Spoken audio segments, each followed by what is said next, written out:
The question is, where's it going to go from here?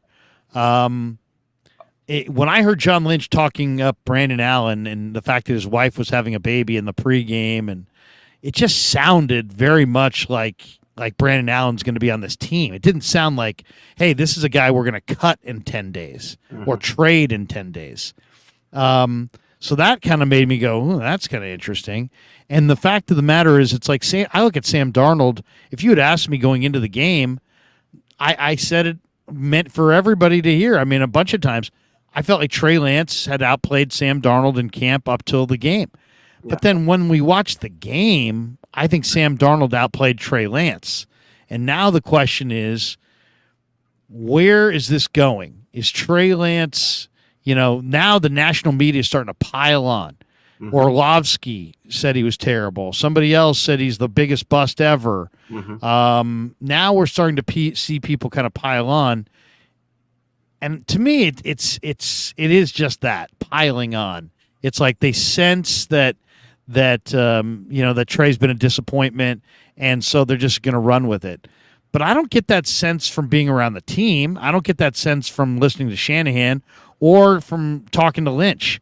So, and I'm not talking to them directly and off the record, but they just seem to be much more positive about Trey Lance than the national media. Where do you think this is going, Ryan?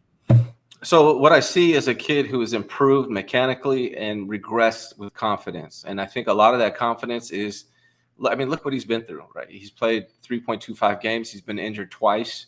He's just coming back from an ankle injury. He hears what everyone is saying for him. He's 23 years old. Do you know what kind of mental fortitude you have to hear all of this stuff and still believe in yourself anyways, right? It takes a lot. And part of the quarterback position, a main part of the quarterback position is confidence. If you don't have confidence in what you're doing, you're not going to have success. That's why you saw Trey Lance look skittish and nervous in the beginning. And once he got into it, he's like, okay, we're just playing football. And then he started just playing football. But there is definitely a confidence issue with Trey Lance. And I think that's the biggest issue with Trey Lance. And the only way that he's going to gain confidence is by playing and having success. Now, I'm not saying the Niners have to play him to give him the confidence. At this point, he's got to do it on his own, but it's a tough challenge, right? At the end of the day, he's got to say, screw everything and believe in himself. Ultimately, that's what it's going to boil down to. But you can also, as a coach and as an organization, assist with that. Now, I don't know what Kyle Shanahan and John Lynch and the organization are telling Trey Lance behind closed doors, but I know what they've accepted, what they've treated as acceptable in public. And that's why I was glad that Jack Hammer asked the question today. I do wish he would have listed the specific quote so he could have got a more specific answer from Kyle, but I was glad that he asked that question because I think the organization has a responsibility in this. Now, Larry, I coached basketball for 10 plus years. I think I coached my last game a couple weekends ago. A big part of what I did was build the confidence in my players. Now, we're talking about high school. They're not professionals making millions of dollars that you would expect to have to be able to do that on their own. But if you want to get the most out of your players, if Kyle Shanahan wants to get the most out of Trey Lance, he needs to build that confidence. If he wants to, he can say, no, I'm going to leave him and let him do that. But I think he would have more success if he made it a goal to pull that confidence out of Trey Lance, put him in situations where he can find success in the preseason. Tell him, I don't know what he's telling him behind closed doors, but I hope he's telling him, like, don't listen to this shit. We believe in you, et cetera, because that's what this guy needs to hear. He hears all this stuff. I know that for a fact, and I know it's weighing on him. So 49ers got to do a better job. And again, maybe behind closed doors, Larry, they're doing things that I don't know about that are assisting him with this. But we don't see it publicly. And I think the fans need to see it. I think these national media people need to see it as well. Jack Hammer asked the question today that Rye's referring to during the presser after practice. And the question was, hey, the national media are kind of taking Trey to task, saying that he doesn't have what it takes to be a quarterback. And what do you think of the criticism being thrown in his direction? It was kind of a general question. And Shanahan said, something that some people would say is insensitive. He says, well, it comes with the territory. It kind of comes with the territory of playing quarterback in the NFL. Then he went on to say that, about Trey, he said he's smart, He knows how the world works. He's not naive. He sees and hears it all and understands where some of it's coming from, and what he didn't offer an opinion on. He basically made it seem like Trey is aware of it, but he never really got into what kind of impact it's having, if any, on Trey. And I don't know that maybe Kyle doesn't even know, or maybe and maybe it's all just speculation. I just see a young player with the weight of the world on his shoulders. Correct. And everything just seems so negative when you really think about it. I mean, if you say Justin Fields, people are like, Justin Fields, I love that guy. He's awesome. I'm looking at it right now on Twitter. He's got a 79.7 career quarterback rating, and people are celebrating Justin Fields like he's, the next great young quarterback. Right. Trey Lance has a better career quarterback rating. He's an 84.5 career quarterback rating, and people are just lining up to say that he's horrible. I mean, it's amazing. Now, as far as where it goes from here, that's the question, because are the 49ers going to – I thought Trey Lance would play well in the preseason. He didn't play well in that first game. He played better as the game went on. But overall, I would still say it was subpar performance. Mm-hmm. If he plays well in these next two games, does that mean he's more likely to be here or more likely to be moved away from here? I mean, that's the part I don't get a good feeling about the 49ers, because literally their moves, if you just study their moves, who's got the job security in any office? The person who was most recently hired, right? Yeah. Nobody's going to fire Lois. They just hired her last Friday. Right. So, you know what I mean? Well, that's Sam Darnold playing Lois in this comparison. Mm-hmm. He's the guy who just arrived, so he's probably not going anywhere. As far as Brandon Allen, he could be an insurance policy against an injury. I could see incentives, or why he'd be incentivized to come here, even if he doesn't make this roster. Mm-hmm. But the way Lynch talked about him the other night, his wife had a baby, and like, we're so excited for him. He made it seem like they're fast friends and old buddies, and they have this. He's got this vested interest in seeing Brandon Allen on the team. So I don't know what to make of it. I really don't. I mean, and I don't see it. Matt Barrows was asked about it the other day, and he said, I just don't see a burgeoning trade market developing for Trey Lance, and I don't either. Mm-hmm. But then you've got Mike Silver and others saying, hey, look, Kyle, it doesn't matter if you're going to get a good price or not. If you decided that you'd rather have Brandon Allen than Trey Lance coming off the bench for you, then you should just go with Brandon Allen, say goodbye to Trey Lance, and just take the negativity that comes that invariably is going to be coming your way, because it will stamp it official that pick was a bad pick. Mm-hmm. What do you think the options are here? I mean, how do you see this coming down? Because I could picture a trade, but at the same time, I don't think I would make a trade based on, I don't think he's worth enough in a trade to make me intrigued. I think he's worth more to them as an insurance policy than he would be to them as a trade. And I'll say this, and I've said this, I've maintained this all the way through.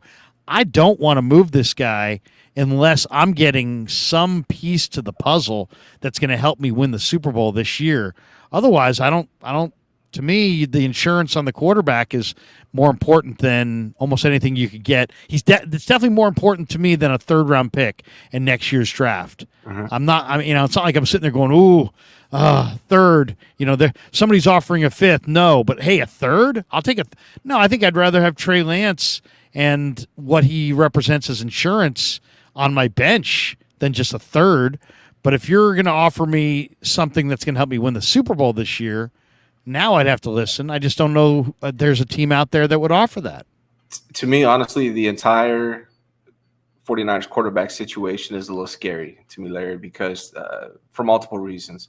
One, I need to see Brock Purdy in a game again. Maybe I'll feel better after we see the preseason. I need to see that he is back to what he was last year. I need to see that. I saw him in practice, but it was early. You see him every day. Maybe you think he is, but I just need to see it. I also need to see, regardless of the injury from Brock Purdy, if he can continue to play at that level where he was playing last year. If Brock Purdy can play at the level he played at last year, and I see there's nothing wrong with his arm, I'll be all in on Brock Purdy. I promise you that, because there's not a lot to not. Brock Purdy doesn't leave a lot to be desired, honestly, right? My one complaint about Brock Purdy all the time was his arm strength to throw the deep ball, to throw into tight windows. I am concerned hearing about the interceptions that he has in practice. I'm wondering if that is an effect of this injury. So I just want to see it play out with Brock Purdy, because there is a scenario, however unlikely, that Brock Purdy is not the real deal like they thought, right? We have to see it play out in order to know. And if that is what happens, then what? You're left with Sam Darnold? That's a scary thought if you trade Trey Lance. Now, to me, if Trey Lance plays the way he did last game in the preseason, there's not a trade market for Trey Lance. Who's going to want to trade for Trey Lance if he plays like he did in the last game? I don't think there's many out there that need it. There's been no injuries to quarterbacks. There's no need for Trey Lance out there, especially if he's going to play the way he did last week. I personally, if I'm Trey Lance, I want to be traded. I think Trey Lance should be traded. I really believe that now, because I don't think he's going to get an opportunity to do what he needs, which is to play, regardless, allowed to make mistakes. So a team that says, hey, we're going to build around you. You are the future. Go out there and play. If you make mistakes, so what? You're going to learn and grow as you go. Because I think if he got that and he found a little bit of success, he would build his confidence and he could reach the potential that we all see in him. But as long as Brock Purdy stays healthy and as long as he plays like he did last year, I don't see that situation unfolding for Trey Lance.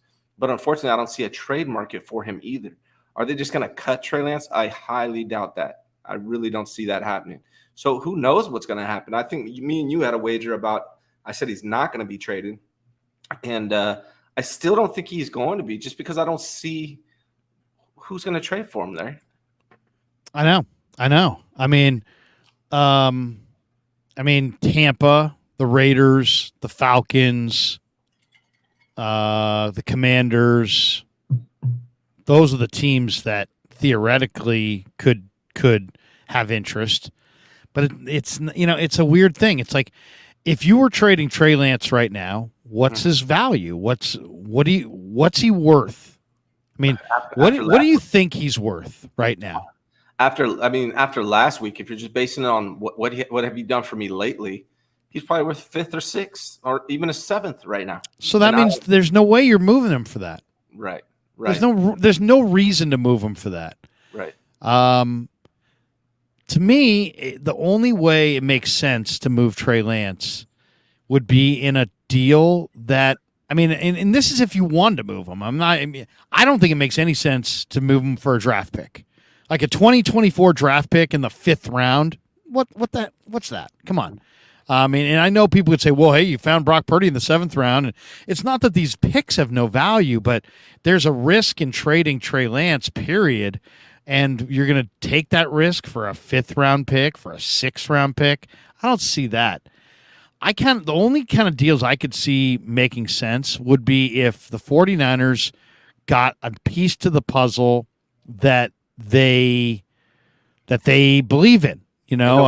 Chase Young, Montez Sweat, a defensive end. They need a defensive end or an offensive tackle or offensive lineman. Yeah. I would say if they could get a really, a good defensive lineman or offensive lineman, maybe that was 1 year in front of free agency, maybe something like that, something where they could look their fans in the eye and say, you know what, this makes sense. I mean, we're actually getting better here. We're actually have a better chance to win the Super Bowl because we're trading a quarterback that wasn't going to play for us in our estimation, and we get a defensive end that we're going to be able to play in a rotation.